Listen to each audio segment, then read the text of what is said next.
Hello everyone, welcome to my channel. My name is Georgia and in this video I'm going to be talking to you about an ego death. Some of you might have heard that term before, or perhaps ego dissolution. I think spiritual awakening is very accurate because during this process you actually do feel very connected to the world around you. We have three components to our personality. We have our ID, which is the only part of our personality that is present with us since birth. It is our only source of psychic energy. It is comprised of our instinctive and primitive behaviours. And then we have the ego. The ego aims to carry out the demands of the ID in the most social and appropriate way. And then we have the superego. The superego is the most ethically moral part of our personality. Its job is to control ID's impulses, things like sex and aggression. So a lot of scientists believe that psychedelics can actually bring on an ego death. I think this is because we have an area in our brain called the colostrum, which means hidden in Latin. It's hidden away in our cortex and it connects to a lot of other parts of our brain.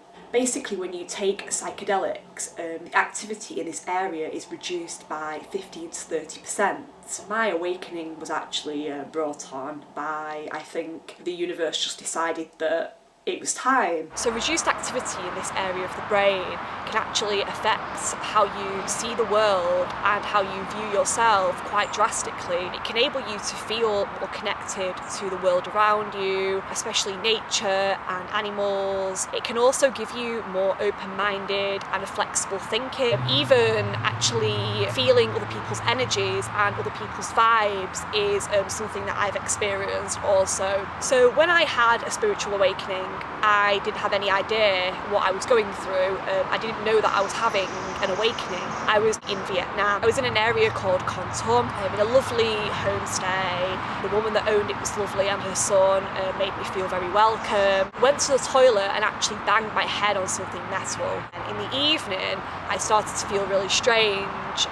I felt disorientated, I felt dizzy, I felt like I wasn't with it, I wasn't in control of my thoughts, or I felt like I wasn't in control of what I was doing in any way. And it was really frightening. So you can imagine I assumed that what I was going through was related to the fact that I'd banged my head. I was convinced that I'd had a concussion. So I went to bed, I thought, I'll see how I feel tomorrow, and then the next day I didn't feel any better.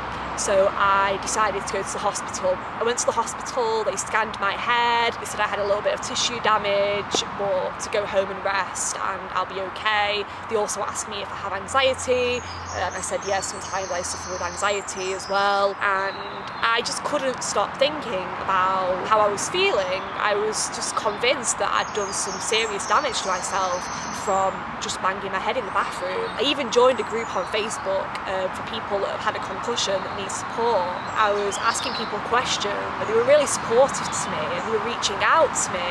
And all this time I had no idea what was going on inside my head. And then I thought it was to do with the drug pregabalin, which I'd been taking while I was over in Vietnam. I'd had a reaction to it, which meant that I wasn't able to go in the sun. So things started going around in my head that maybe it's this drug that's done this to me. Maybe I'm still going through the withdrawal process, which I couldn't understand because I seemed to be feeling better prior to what had happened to me with my head. So I was feeling really, really lost. I was away from home, I was away from my family and my friends, and I just didn't know which way to turn. I felt like I was a completely different person. I felt like I'd lost my mind, basically.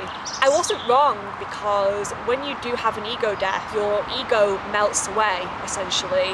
So all your thought patterns, all your learned behaviours, and even down to things like what you normally eat, or what you would normally wear, or what you would normally think about, are changed when you go through this process. Everything was just so overwhelming. So I ended up booking my flight home, actually. I thought I would stick it out and see if I feel any better. At this point, I was still convinced that I was going through a concussion. I was spending a lot of time resting. I couldn't go in the sun. The heat was too much for me. I was in my room with the aircon and the fan on. So since getting back from Vietnam, I had to quarantine anyway. So I decided it was the perfect time to catch up on my sleep, to start meditating regularly, have some nice hot baths, also concentrate on my diet. I still felt that Georgia had gone, the person who I was before had completely gone, but I didn't understand why at this point.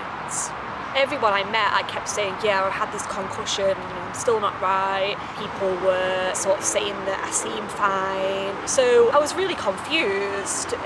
I'm feeling really, really bad, and then people are telling me that I seem okay. So eventually I came across a video of someone talking about their spiritual awakening experience, and they listed all of the symptoms that I'd been through. They'd also talked about the different stages of the spiritual awakening. So I then understood the stage that I was in while I was in Vietnam was the dark night of the soul. Essentially, my body was being stripped of the person that I was before. So everything that I thought was me had now actually been melted away. I don't know if any of you watching this video have actually experienced an ego death, but I believe when the universe decides it's time for an ego reset, then the universe will actually take control, or God will actually take control of your mind and put you on autopilot, so you have the sort of feeling that everything has been sped up.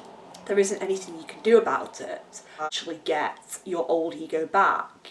Once that's gone, that's gone. Once you've been unplugged from that grid, then you can only be plugged into the next grid. You can't actually go back, and you have to accept that. I think the hardest part about having an ego death is actually letting go. When I was first going through this experience, I kept holding on to the person that I was before because I didn't know what was happening. So I was really scared. I kept trying to get the old thought patterns back. I kept spinning things around in my head. I just kept focusing on the old me.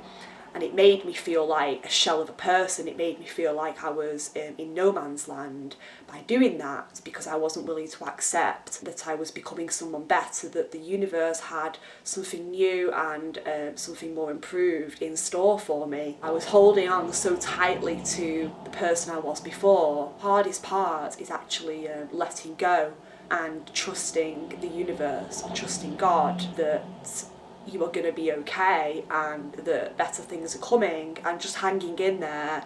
You really do need to be patient with this experience. I'm actually grateful that I have this opportunity to become a more fulfilling person. Thank you so much for watching my video. I hope you managed to get some useful information from it and you enjoyed it. If you did, then please give it a like and feel free to subscribe. I'll be back again soon for some more videos, so stay tuned. Thank you.